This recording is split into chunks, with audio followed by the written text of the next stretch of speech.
we stated in our traffic study that we realized that a few people are going to not be driving their own car. A few will be dropped off or be a part of a ride share. But in our table that we presented in our traffic study to the city, and it's in your packets, we have provided a table showing trip generation, and then we've also got a table showing parking at 3 sample time periods. And so we show that we would expect on a typical day, all staff except for about 20% driving their own car. So we absolutely are in line with that. And we just disclose by time period, like 7:30 to 8:30, 2:30 to 3:30, 5:30 to 6:30, how many people for administrative and shift and visitors, and even the Oakmont service car, we're showing tallies of sample parking on a weekday. So that's there for you to look at. Want to respond to the fact that we were emphasizing in our traffic study that not all staff would be expected to drive to work, but the majority would. And then we just state, point to this sampling that we provided, just to give an idea. We looked at this site and realizing and being told by planning staff that a church had been proposed or considered in the EIR study for this area. Most churches, as we well know because we're working with several right now, they'll have some daycare component. So we find at churches that during the week, daycare kind of will coincide with commute hours. And so that would be the major contributor of traffic if there were a church on the site and it had a daycare. So we've given an example in our supplemental letter that's in your packets. In tables 1 and 2, we're showing assisted living versus a church with daycare for weekdays and then for Saturday and Sunday. And on Sundays, churches will use their assembly areas, and that will be the largest traffic generator, for instance, on a Sunday. Daycare would be incidental to that and included in that. So we've shown in these trip generation comparison tables that the assisted living facility would be substantially, would produce substantially less traffic on surrounding roadways than would occur with an alternative land use, such as a church that had been considered in the original documents for planning for this area. We found that weekdays would result in less than half the daily vehicle trips of a church with daycare, and Sundays would result in about 1/10 the number of vehicle trips that might be flowing in at a church's peak hour. So this was just provided as a supplement, realizing that you could consider other uses for this parcel. And I think I can safely say that assisted living would produce less traffic for the neighborhood to contend with than almost any use I can think of that might be put on this site. Any other questions? I have one. I have a question. I have a question if you go ahead. Thank you, Mr. Hemmings. Mr. Chairman, if I may. Looking at your chart that you pointed out, and I'm glad you pointed it out, help me understand something because I'm having a hard time grasping it. It says, am I correct, that this is based off of a 2013 study in Alameda County? Yes, it was the one I mentioned that we did such a detailed survey of. Yes. In Alameda at Cardinal Point. And that you're assuming that 33%, based off of that study, of the people will not be coming to work in parking a vehicle? We did not. What it says here is, we found 33% in that case. But for this purposes, just to present a conservative case, which we do as engineers do, we used a 20% reduction. So for instance, the morning shift would have 16 shift workers, and we are showing 13, but there's an asterisk beside it showing that we are giving some possible drop-off or, some slight reduction. Right. Now, LA area, Alameda area, they have a lot more public transit than we do in our local community. Is there a reason why facilities weren't looked at, especially 4 years later in the local community, and given an actual comparison? Royal Gardens, Atria Las Posas, Alma Via, Emeritus, our Glen Drive facility, and seeing what those staff are doing to give us an actual idea in our local community what's occurring?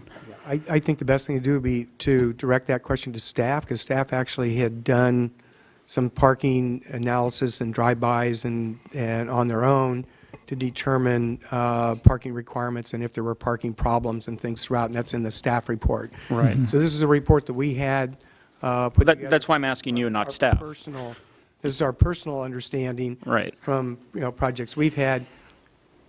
They asked for some additional information, which we gave early on in the process, and staff had actually picked it up and taken it further, and they have looked at the other communities in town. Right. And As I given mentioned you earlier, analysis that in staff. Once all these Which one is questions personal? are in, the staff, you get a chance and the staff gets a chance to respond. So the staff will respond at the. Yeah. Okay. Yeah, I was asking you because it came from your report, and again, I like to plan conservatively, and for me, conservative means worst-case scenario, and that's everybody drives. If they don't, great, and that's how we get away from the parking problems that we've had at Village at the Park, where we made assumptions that, well, not necessarily the people up here, because we weren't here at that time, but prior decisions were made. So I'm trying to make sure that we don't make those same decisions, or same mistakes, thank you, and that we actually ensure that we'll have enough parking for worst-case scenario. May I say, if this is correct, and there were 30 at these, maximum of 30 at these various time periods, actually 54 spaces are provided, and so there's a lot more provided. Right, and that's what I was going to get to staff at. I just wanted to clarify your report. Thank you And very much. One more question for Carolyn, please. There was a comment made about some other Oakmont facilities that were located on arterial roads, and in the slides, I did see maybe 2 or 3 that were located on arterial roads. Now, obviously, there's no arterial roads around this facility. Have you seen any negative impact on the neighborhood for facilities that were not located on arterial roads, and how important is it, or is it not important to be that close to an arterial road? We haven't found any issues as far as what we call kind of in the industry is drive-by. We have not found any issues with that.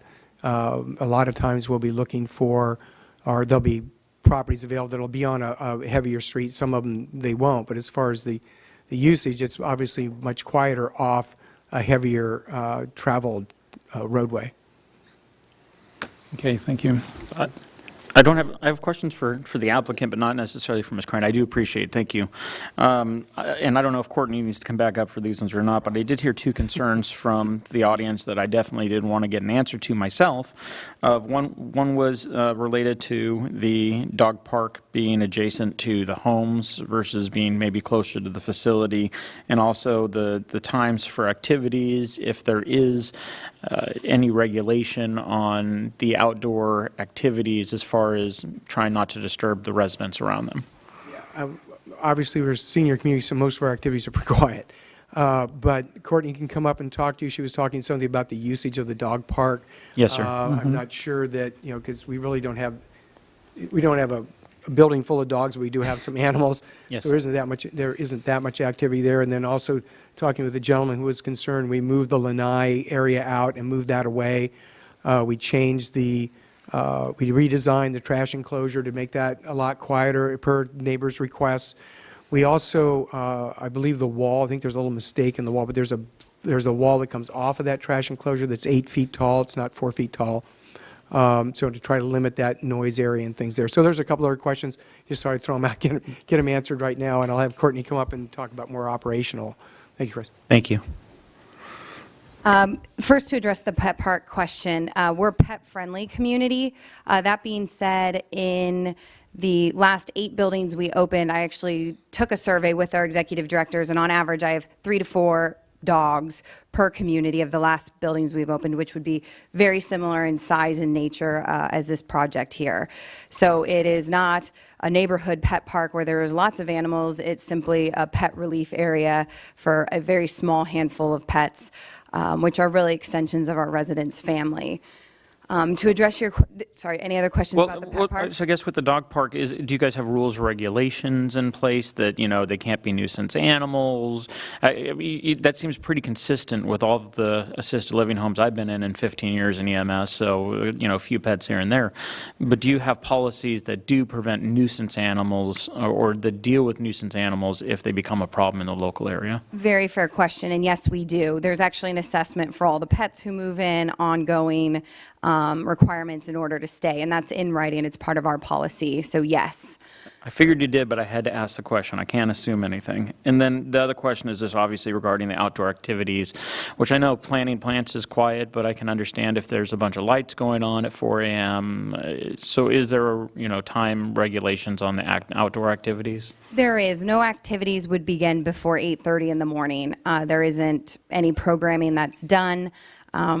I find that our clients and our residents don't go out to the resident garden unless they're escorted with a program director, someone who's assisting them with gardening. So that wouldn't be a situation where anyone would be gardening before 8:30 in the morning. Thank you very much, Courtney. That's all, Mr. Chairman, for me. Staff. So we did receive a late-breaking speaker request card, and I think it's appropriate that you guys take this in as the last speaker card. Even though you've already closed the public hearing, I think it's appropriate to honor this request, but this will be the last public speaker. And then I think it will also be appropriate that if necessary to give the applicant one more opportunity to respond. And then obviously, staff is available for any questions of the commission.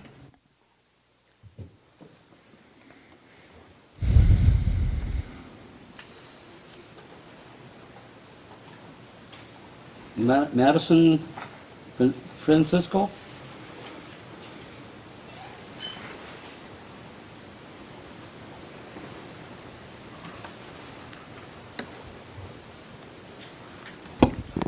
Hi, I'm Madison Francisco. I've lived at Village at the Park, 3648 Fountain Street for my whole life for 12 years. And wait one second. I live right in front of that property where the big grass field is, and I went to Rancho Rizal my whole entire life. It gets really, really crowded there during school programs, after school, in the morning when people have to when they have to drop off the kids and pick them up. For me, I just walked home for my life, and my family would pick me up. But cars, it would get crowded. There was a lot of cars there, and for the staff, it would take up the whole parking lot. And they have after-school activities too, like daycare. There's cars still there, and then teachers stay after school to check on their grades and stuff. And I feel like if that property, my life, I did go on that property to have fun with my friends and take pictures and play with my toys at that time when I was my age. And that property, I have many memories with my friends and stuff. And if I feel like that property goes in front, usually I live right across the street. My room is the one right in front. I have the balcony, and I love my balcony, and I always loved the view of seeing my school where I made all my memories there. And I feel like if that property was right in front of it, I feel like it would just be a whole different thing for me. I'm off to high school soon, and I love my memories at Rancho Rizal and where I've lived my life. And I feel like if that property was there, it would just ruin the parking, and there's gonna be more cars like for open house at Rancho Rizal, it does get really, really crowded. People park in front of my neighborhood, and it does really get crowded, and it's just like really too much. And I love Village at the Park, and I would always want it to be the same and not that much. Madison, you did a very good Thank you, job Madison. presenting your Thank side. you. And I believe that's, I'm sorry? I'd recommend that the chairperson reiterate that the public hearing is closed. Well, the public hearing is closed, and this gives the staff an opportunity to respond to the many issues that were brought up by the public and others. So typically, the applicant responds. If there's any specific questions, we'd be happy to respond, but we don't necessarily, as staff, go through and address the questions. All right, would you like to respond, or have you felt you were, he's already,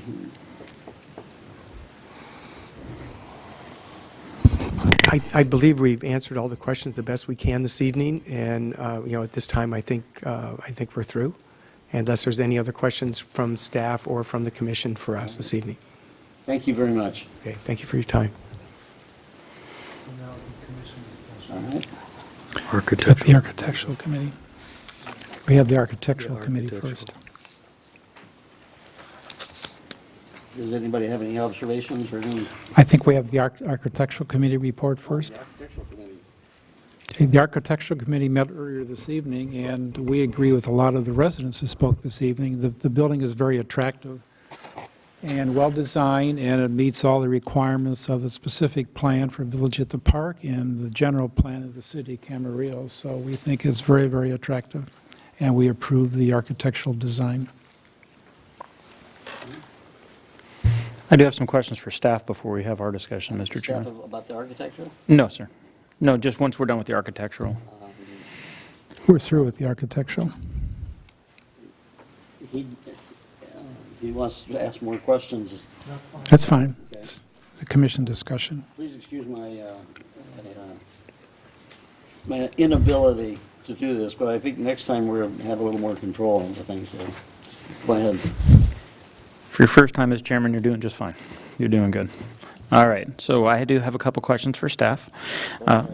Thank you, sir. One question is, have we received, there are a couple assisted living facilities that are in neighborhood areas, one specifically off of Glen Drive that comes to mind.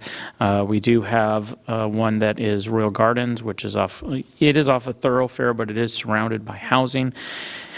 I know that there's concerns regarding safety for kids, and I'll address some of those concerns in my comments, but have we had any complaints specifically regarding those facilities that are surrounded by residential areas in our local community as it sits right now?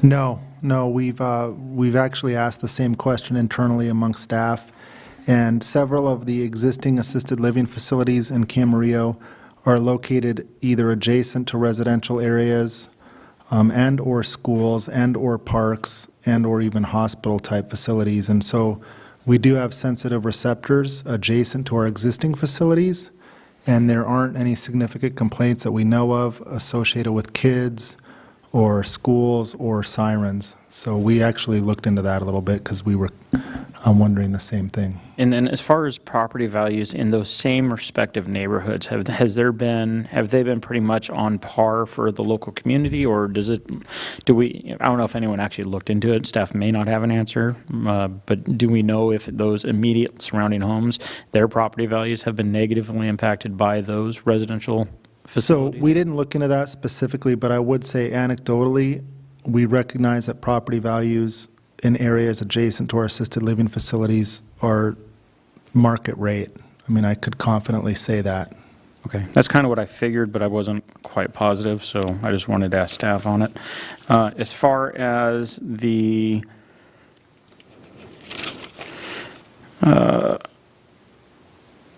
trash pickup times, again, I think I have the answer for it, but generally, our commercial trash pickup times from E.J. Harrison, is that generally after 7 a.m., 8 a.m. by city ordinance? We do have a condition of approval, and on that, for trash pickups and deliveries, they should not begin before 7 a.m., and that's on condition 190. Is there an end time to them, or is it just a? That's 7 a.m. to 7 p.m. Okay, so reasonable, Correct. same time as our trash pickup on our normal streets, more or less? That is correct. Okay. So same trash trucks they're going to hear going up and down their streets picking up their trash, they're going to be picking up trash from, okay. And then as far as the one car per every 4 residents, again, that is coming from city policy established by city council, not by the planning department or by this commission, correct? Yes, that's correct. That's consistent with the parking ordinance. And again, to speak to the parking ratios of our existing assisted living facilities, they're compatible with that ratio, and we haven't had overflow parking issues in the neighborhoods that we know of as a result of the presence of our existing assisted living facilities in town. And generally speaking, that 1 to 4 ratio, I mean, we obviously can't change that at this level. That would have to be a city council decision. But speaking based off the numbers that I saw in the book, it did look like there was an estimated 54 parking spaces, I believe I saw.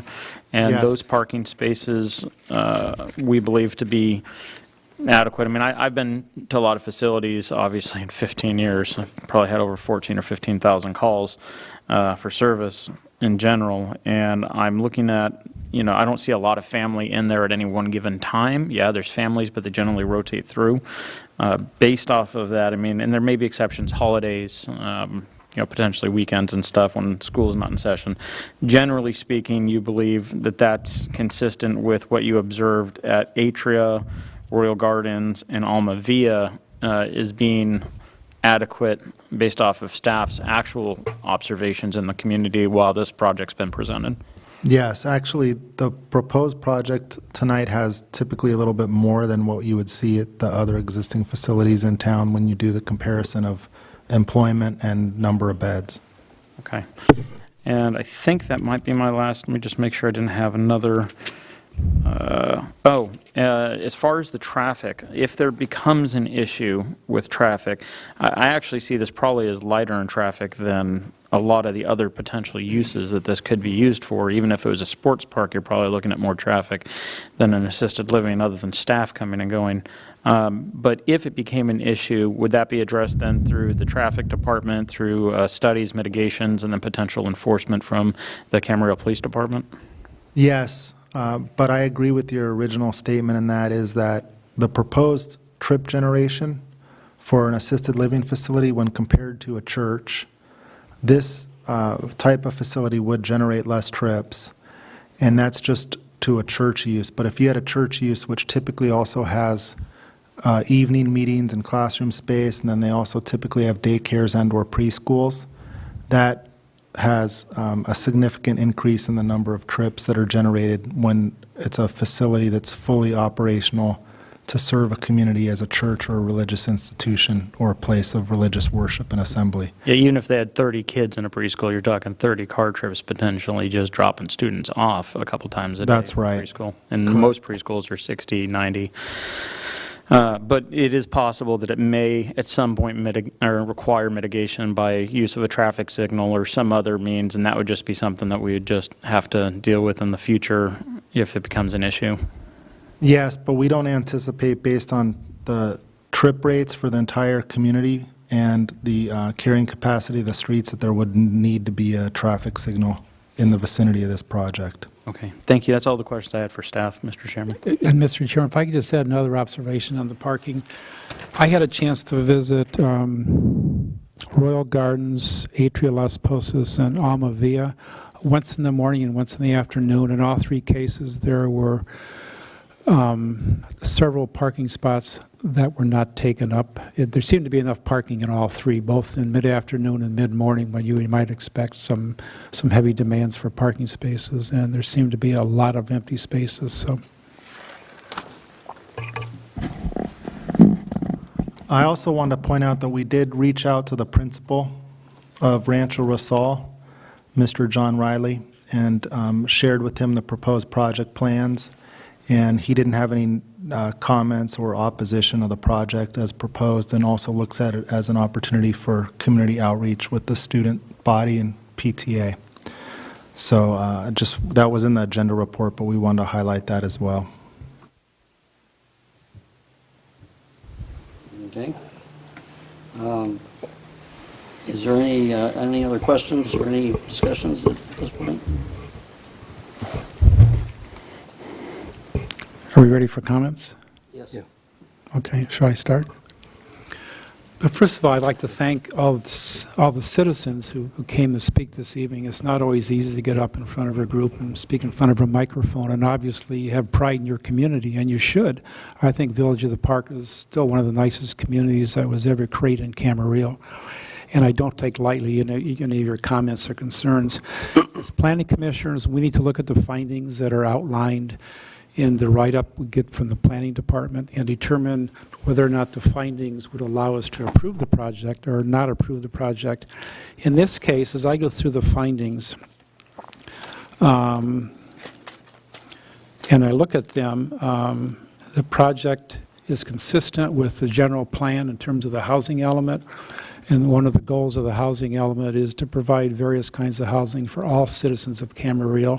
And based upon the occupancy and the vacancy rate on the 4 in Camarillo, it appears that there is a strong demand for another one of the assisted living facilities. As it was mentioned before, it certainly is an allowed use at the site in terms of the quasi-public use. It is a permitted use. It more than satisfies the parking requirements and the setback requirements under the various city codes for assisted living. It exceeds all of those. And I think after going through the conditions that would be attached to the approval, if the project was approved, I think it would help to mitigate a lot of the concerns that were spoken about by the citizens this evening, and I think it would help to protect the other uses in the area. There was a comment made that Atria Las Posas was next to a school. Royal Gardens is also next to a school, and Royal Gardens faces Carmen, which it probably isn't any larger in terms of an arterial road than a Village of the Park Drive. So I think those two locations are similar in nature. One of the ideas about the Village of the Park was the idea of a village, and it was supposed to be a complete environment. You could live, you could play, you could shop. And for somebody that maybe has lived in Village of the Park for a long time and now is not able to maintain their independent home and needs a facility like this, how nice it would be for them to be able to move into an assisted living close to the neighbors, closer to their friends in the Village of the Park atmosphere. So I think it is a good location. It's probably one of the best locations of any of the assisted living facilities in Camarillo at this point. And I support the project. All right. Very well stated, Commissioner Hemmons. And I have to agree. I very much appreciate all the comments from the public this evening. You live in a beautiful community, and I know you want it to stay that way. This particular project is consistent with its current RPD zoning. It's consistent with the general plan housing element and the specific plan for Village of the Park. The traffic, from what we've heard tonight, will be less impactful than the church that was originally considered for this location. And I don't think I heard any comments related to the look of this project. It does appear to me to be a beautiful building, well put together, sensible, and I too would be able to support this project. Yeah. Well said, both Tom and Joe. And again, I also appreciate people coming and giving their input. I think that's part of the process. And my feeling is that the developer and staff tried to take into account the neighborhood's concerns and the setbacks. The second story is 80 foot from the property line. It's well designed. I think it fits in. It was zoned for this use before, at the time that everything else was built, so, it's proper to go there, and I think that they tried to address the concerns of the people the best they could, like I said, with setbacks, and I'm satisfied with the parking and the example of the other ones in town, that it'll be a good fit for the neighborhood, so I support the project as well. Thank you, Mr. Chairman. I don't take any of these decisions that we make very lightly at all. We're all residents here in the community. Unfortunately, on this committee, we have two different roles. We have a policy role and we have a quasi-judicial role. So we have roles where we can influence policy that eventually gets set by the City Council, but this doesn't happen to be one of those. So the policy being, generally speaking, what is that property to be used for? What we have to look at is a quasi-judicial decision. Had it been a different decision, I probably may be leaning a different direction on this project, which I've or gone on many different projects. I think this commission has seen me vote no on changing a lot of use issues. However, looking at the project on its merits and looking at it from a judicial decision, quasi-judicial, which is how we have to look at these specific ones. We have to look at whether or not it meets the general plan requirements that were set by the City Council, whether or not it meets the specific plan ones, whether it meets the guidelines that were set forth for community development and planning. So I have to look at it from a different perspective than what should go there versus does it meet the requirements that have been set by the elected officials in our community. Does it meet those requirements to be there? Because otherwise, technically, it could be challenged in court if we start just, arbitrarily deciding, well, we don't like that business versus we don't like this business. We actually have to look at it from that judicial side. So looking at it from it, I did listen to a lot of the comments. I did hear the concerns of the residents also through the emails. I also had some of my own concerns, most of which were addressed. One thing I did want to point out is safety of kids obviously is paramount. That's one thing we do take into consideration when we look at these projects. I know that there's concern because people had heard, people with mental illnesses or memory issues are going to be housed there. Those are generally in a lockdown wing of the facility. They're generally not, when you get to memory care, they're not just out there wandering the streets. They're generally in a controlled environment with nursing staff and people who are actually looking out for them. So I don't have the concern necessarily as I would, if this was, a prison or, a bar or something along those lines. This is it's a facility with elder residents, and the ones who generally might have the issues are the ones who are already basically locked into the facility and can't just walk out. That's why they have their own patio. That's why they have their own different areas and more supervision. I do believe it's going to have a lower impact on traffic than most other projects that could potentially go in here. Traffic is a huge thing that I've been fighting for in this commission, is mitigating as much as possible the traffic while still meeting the general plan requirements set by the electeds in the city. I also had a child at Rancho Rizal, so I'm very familiar with the parking that was there, and I do live across the street from a high school. I feel your concerns. I deal with it every day. I deal with students who park on my streets, not just parents, students who are parking on my streets and leaving trash. And it kind of goes with where you buy your home. There's certain things, unfortunately, that come along with that.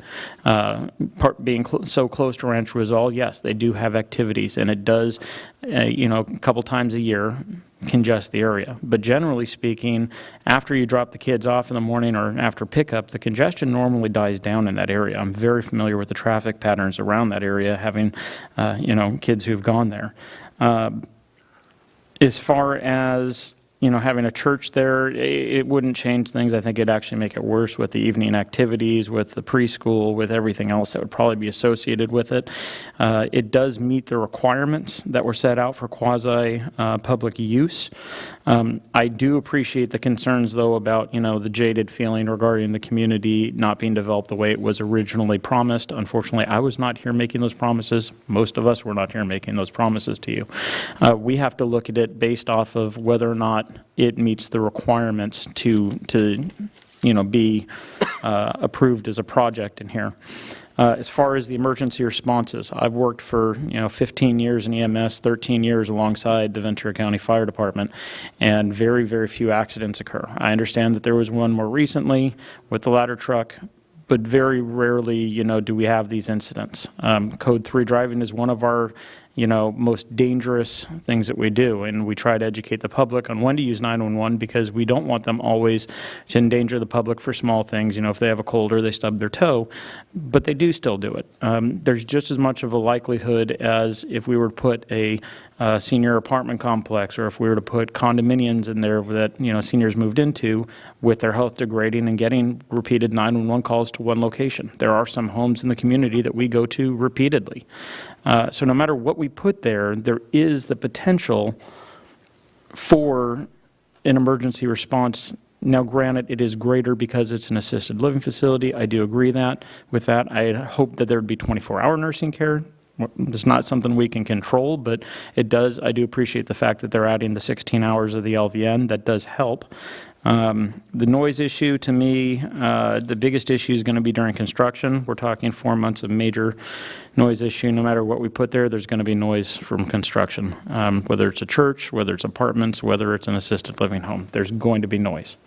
To me, it's more of an eyesore to be empty field with weed abatement problems than it is to have something that's actually been put there that actually has good aesthetics and actually possibly might raise your property values, might lower it, might raise it. I don't know. I'm not a realtor, but I can tell you that to me, I'd rather move into something that's been completed than something that's got big empty fields, with weeds in it.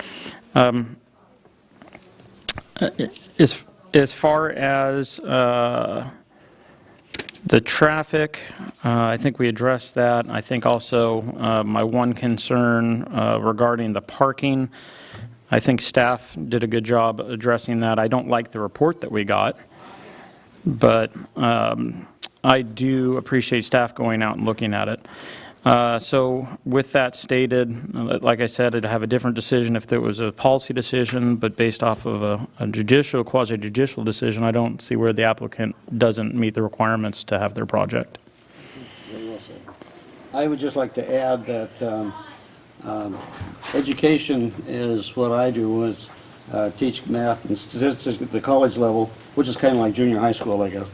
But one thing I'm really interested in is this intergenerational effect of having young people on near the campus of your facility. From what I've read, it's been wonderful to the correspondence with the adopted grandparents and have birthday parties yes, there are. Anytime you do a development, there's some downsides, but that's just the fact of us more people living together. I think this does a wonderful job of treating a real need for older people to have a facility that they're safe and can be protected. And this looks like an excellent facility for that. So I understand feelings, but I see two different projects here. One that's been proposed and another one that is kind of looking at all the bad things that can happen. And I hope none of them happen, but some are bound to happen. But I still think that it's a very, very good project, and very much for it. So, Call for resolution. Call for resolution? Yes, thank you, Chairman Lusk. First, there's a resolution for the negative declaration, and that's resolution number PC 2017-06, a resolution of the Planning Commission of the City of Camarillo approving negative declaration number 2017-3 for a residential plan development permit, RPD 200. And then second would be a resolution PC 2017-07, which is a resolution of the Planning Commission of the City of Camarillo approving a residential plan development permit request by Oakmont Senior Living and EJM Development for the construction of an approximately 87,287 square foot senior assisted living facility consisting of 85 units and 93 beds on a 3.12 acre vacant lot located at the southwest corner of Village at the Park Drive and Davenport Street within the Village at the Park specific plan area in the residential plan development 5 dwelling units per acre maximum zone, further described as RPD 200. I'll move to waive further reading on the two actions and then move to I'll adopt second it. Commissioners, if I may, I believe we should take action on each resolution. separately, okay. So the first resolution before you would be the resolution approving the negative declaration, I believe. All right, thank you. So call for vote. This is on the first one? Yes. All right, please vote.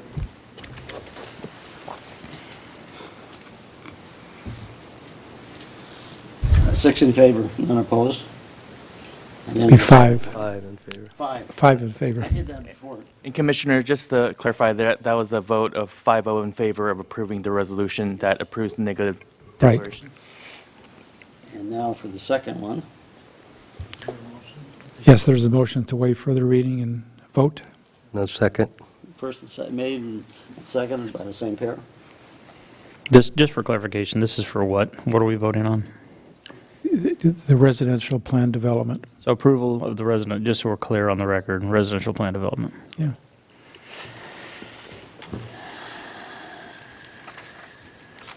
Five in favor, none opposed. Okay, now we go to item number 7, capital improvement program, general plan conformity review. Yeah.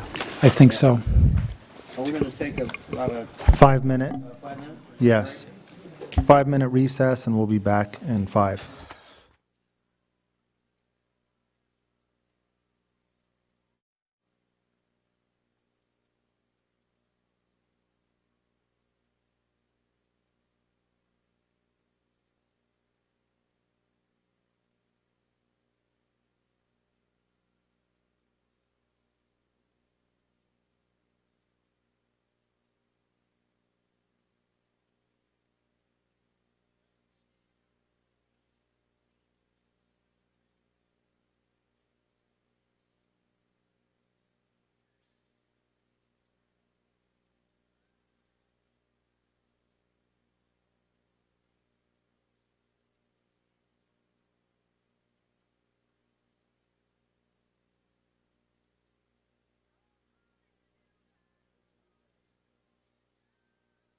Remember his name, but no.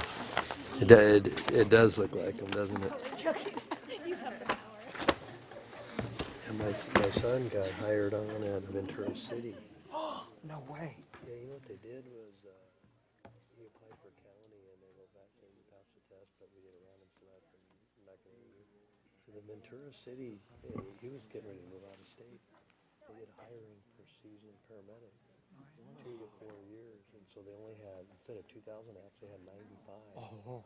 And they hired 3 of them. And so he had 4 years with AMR Santa Barbara County, so. Awesome. So he went. I'm hoping. Shifts Anyway, let's, since we March call to 15th. order and show that. Wow, everybody's still good for present. him. Okay, the next item on the agenda. This is the capital improvement program 2017 to 2022, part of the general plan conformity review. Oksana Buck will be presenting this item this evening. Good evening, Commissioners. Per Government Code, Section 65402, staff reviews every year the proposed capital improvement projects which are located within the city of Camarillo for consistency with the city's general plan. As a part of this process, we reviewed the newly proposed capital improvement projects and determined that all are necessary for operations and/or facility maintenance and are consistent with the city's general plan. Government Code Section 65402 also requires a review of other agencies' capital improvement projects that are located within or near the city to determine whether a coordinated program is necessary to reduce inconvenience to the public and possibly reduce the cost of improvements. As a part of this process, we solicited various agencies to submit their capital improvement programs for review. As a result, we received capital improvement programs from Ventura County Transportation Department, Ventura County Water and Sanitation Department, Ventura County Watershed Protection District, and Ventura County Department of Airports. Staff has reviewed the newly proposed projects and determined that none of which conflict or overlap with any projects that are proposed or included in the City of Camarillo Public Works CIP. Therefore, a coordinated program is not required. Ken Matsuka from City's Public Works Department is here to now further discuss some of the proposed capital improvement projects included in the city's fiscal year 2017-2022 capital improvement program.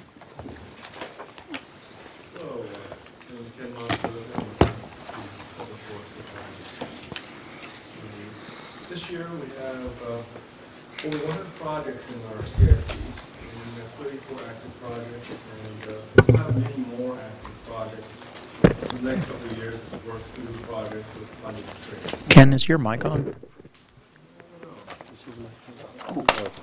The far left one, I think. We'll Can't turn hear it you. on. Is it on? Okay. Oh, it is. There we go. All right. Well, we've got 100 projects in our CIP and 34 currently active. The Public Works Department brings a CIP document to the Planning Commission each year for a determination of consistency with the general plan.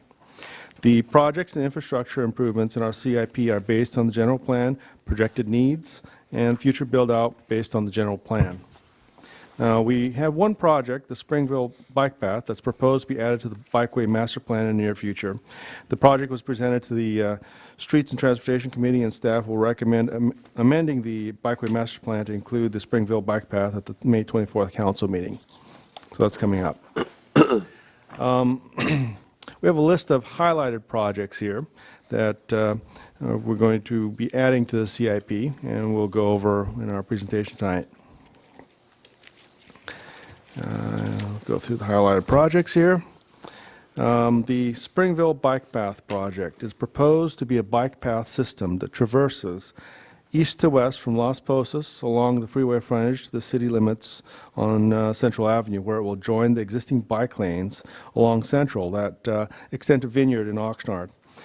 When this is completed, the bike path will connect into the recently completed Daily Drive bike lanes that connect from the Metrolink station along Daily Drive to Las Posas. As we're going to compete for grant funding, the completion of the design would improve the chances of obtaining funding, and a concept study is proposed in fiscal year 16 through 18. Now, the project would not be constructed until grant funding is obtained. The 101 northbound auxiliary lanes, freeway lanes project is a project between Lewis Road and Springville Drive that will create auxiliary lanes in the northbound direction. Now, let me explain what auxiliary lanes are. We have an example of one northbound when we get on the freeway at Flynn Road. There's an extra right-hand lane on the freeway, so you can just keep going on to the Lewis Road exit. Now, if you want to go from ramp to ramp, you don't have to merge onto the main freeway. We try to connect as many of the ramps as possible northbound, where we'd have some existing right-of-way. The work would involve dealing with Caltrans and would need to be coordinated with the ultimate 101 improvements currently being studied by Caltrans and VCTC. The goal will be to construct a short-term project that can be built, and this would be before the ultimate 101 project is built. Another short-term improvement that we plan to look at with Caltrans and VCTC during this project is the installation of ramp meters, which can reduce congestion on the freeway. Okay. The next project we want to talk about is the Camarillo Corridor Street Improvements Project. It's a street overlay project that's proposed for fiscal year 17-18. The exact locations are being determined. However, the streets will be in the area of the Camarillo Corridor, which is within the former Camarillo redevelopment area that's to be funded by the Camarillo Corridor Projects Fund. The next project here is the Daily Drive sidewalk and gutter replacement. The project will remove and replace sidewalk, curb and gutter, and resurface the asphalt on Daily Drive from Cayo La Roda to Las Posas. Last year, the shopping center property owner planted numerous replacement trees in the area behind the sidewalk.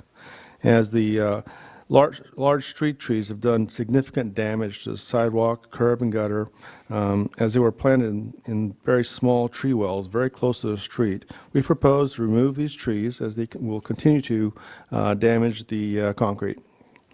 And as you can see a photo in the lower right-hand corner there, there's little room for pedestrians to get by the trees and for wheelchairs and strollers and going on that current narrow sidewalk.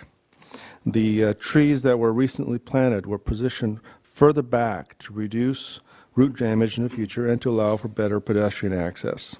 Now, the property owner has also agreed to contribute $10,000 towards the removal of the pine trees.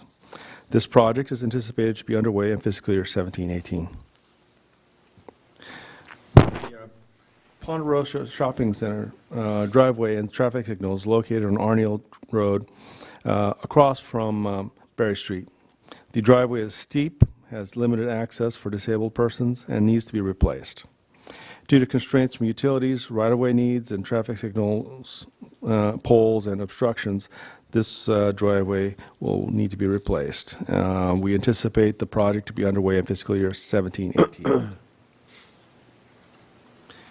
The next project is the Stormwater NPDES Permit Compliance Project. This will include a preliminary study for potential locations for retention, biofiltration, and dry weather runoff diversion to treat stormwater runoff. The project is necessitated by the requirements of Regional Water Quality Control Board's Municipal Stormwater NPDES permit and other regional board requirements. The design is anticipated to be funded through a grant. Performing design up front will help secure funding for construction. Now, we won't proceed with construction until grant funding can be obtained. Overall, though, the city will eventually need to comply fully with the requirements of the NPDES permit and Regional Water Quality Control Board requirements. Construction of these ultimate improvements is anticipated to be in the neighborhood of $30 million. Now, that concludes our presentation, and we're available for comments or questions. Yes. Is that Mission Oaks one, is that, where is that where it's like a creek now or a trail? Mission Oaks? The very last one you did for the basin, retention basin? Yes, it's by F Canyon, and that's the trail there. Okay, by the baseball fields there at Mission Oaks Park? Near the baseball fields. Okay. Thank you. Yes, Mr. Chairman, I have a question. The funding for Camarillo Corridor, is that the same funding that would be there if we still had redevelopment? Is it a tax property increment or not? Yes, it is. It is, okay, so the source is the same. Yes. And the second question has to do with the freeway access lanes. If for some reason we're lucky enough at some point to get the 101 widened through Camarillo and the major part of Ventura County, will the freeway access lanes be able to be used for the widening of the 101 at some point or not? We would need to look at that during the design period. We haven't started design yet, so we will be coordinating the project with VCTC and Caltrans, though, during this whole process. But that would be the objective, to have it used for the ultimate widening of the 101. That would be our hope. However, the ultimate widening of the 101 would be... Who knows, I know. 20 or 30 years away, so... Or maybe further away. Maybe further away, but maybe we can build something that's, something that'll help us out with our congestion yeah. in the next few years. Okay, thank you. You know I have a question, Mr. Chairman. I have to ask them. And I already think I know the answers to all three of them. I doubt you're going to surprise me. You might. One of which is, as far as Ventura County Public Works Agency's report on the Conejo Creek levee from Highway 101 to Adolfo Road. This is, and I'm not sure why we don't have page numbers on our report this time, but in the Public Works, I don't know, about 16, 17 pages back, is that is there any coordination that can go on between the city? Is there anything else we need to do in that area? I was trying to compare it to our report, and I didn't see anything specifically in that region, but I know that we've talked about repairs in that creek bed. I just didn't know if there's anything we could do to coordinate to try to lessen the cost on both agencies. Kind of the reason we're here to review this tonight. Yeah, we regularly coordinate with the Watershed Protection District, and that's an area where we'll be talking with them to see Okay. if any of our projects can coordinate with theirs. I think we've got one that's already being discussed where we're hoping to reduce costs by doing that already. And that's one that another one that I was going to ask you about, that I'm probably going to make the same motion this evening that I made last year, that I hope my members will again join me in endorsing, and that is regarding the force main replacement on Pleasant Valley Road, the Pleasant Valley Road force main. Again, our agenda packet, it didn't list that any coordination needed to go on. However, as we discussed last year, the Camarillo Airport, through Ventura County Public Works Agency, is also looking at replacing the force main in the Camarillo Airport area. They're just about 2 years or 2 to 3 years behind where we were at. And again, I believe it should be the recommendation of this committee, since our primary goal tonight is to ensure whether or not there needs to be any coordination, that we do move that recommendation through to the city council, that we do coordinate those two projects. One, the Pleasant Valley road force main, as well as the Camarillo Airport force main, unless you have any reason why we should not make that recommendation. The two do not really tie in, but we can talk with the county as well. Well, because we're going all the way out to Las Posas Road, which is where the airport is bringing it into, correct? The two systems don't really tie in that way, though. Oh, see, that was not what we heard last year. That's why I'm asking. But we can coordinate with them to see if we can Have the same contractors, lessen the cost, something. something like that, where we don't cause impacts to each other due to traffic impacts with their project. So we'll be talking with them. Okay, their force main does tie into ours, though, does it not? Back to the sewage plant? I don't, yeah, eventually, but not as the projects. Okay, then that would change my decision then, because last year we'd asked that question, and I believe we were told that they tied in together, that it's the same pipe system that's going back to the thing, and that it would actually potentially save us some money if we tied the two together. That's not the case? I don't believe that is the case. They eventually do, but elsewhere. Okay. Now, and then obviously, there's been no talk about widening Pleasant Valley Road. That would, did they look at that, the widening from Las Posas to the Village at the Park as part of the study from the Rice Avenue to Camarillo? I know we discussed that last year. Study right now. Okay. So we have a bike lane project, but that's a little different. Right. I just know that there's one in here that they have a $200,000 study widening from basically Oxnard all the way to Las Posas Road. And then we're going to have a very small, I say very small in terms of city length. We have a small portion left of Pleasant Valley Road that is not 4 lanes that connects now all the way out to the Santa Rosa Road area. So that's like the last area that I see that is not going to be 4 lanes going through the city on that road, potentially. When they go through their study, they'll probably be talking with us, so Okay. we can discuss it at that time with them. But I don't think that their construction will be occurring in the very near future. No, it looks like they're doing the study in 2019, 2020, so I just want to make sure it's still on our radar. I like bringing it up every year. And that's all I had. Thank you. Okay. Any other questions? No, Mr. Chairman. I have one. On the NPDES compliance, you threw a number out there, $30 million, and I know we discussed this a little bit in the previous staff presentation. Could you talk a little bit more about where that number comes from? Is there a study that has been conducted that? We have a guesstimate. It's not a solid number. It's just a rough estimate of how much full compliance with the requirements of this MPDS permit will be. So it's going to be just a huge number. We don't have an exact number. It's a rough number that we've come up with. All right, so it's not based on a big study or? Well, we do have a study that was done. However, the number is rough at this point. But the bottom line is that the dollar amount is going to be a significant dollar amount for full compliance in the end. Yes, it will be significant. It's just that that number is scary to me. It is. And so will that number be revisited every year, or how is that going to be? The number will be revisited as we move forward. And there's a lot of agencies that are working together inside of Ventura County to identify projects. But in Camarillo, we feel that it's a number in that order of magnitude. Yes. Thank you, Chairman and Commissioners. If I could add in a little bit of that, it is, the study shows that being implemented to comply with a couple TMDLs that we expect to come through, the bacteria TMDL, and then I'm drawing a blank on the other one. But essentially over the next 20 years is what we're looking at, the compliance with those TMDLs, total maximum daily loads on the watershed.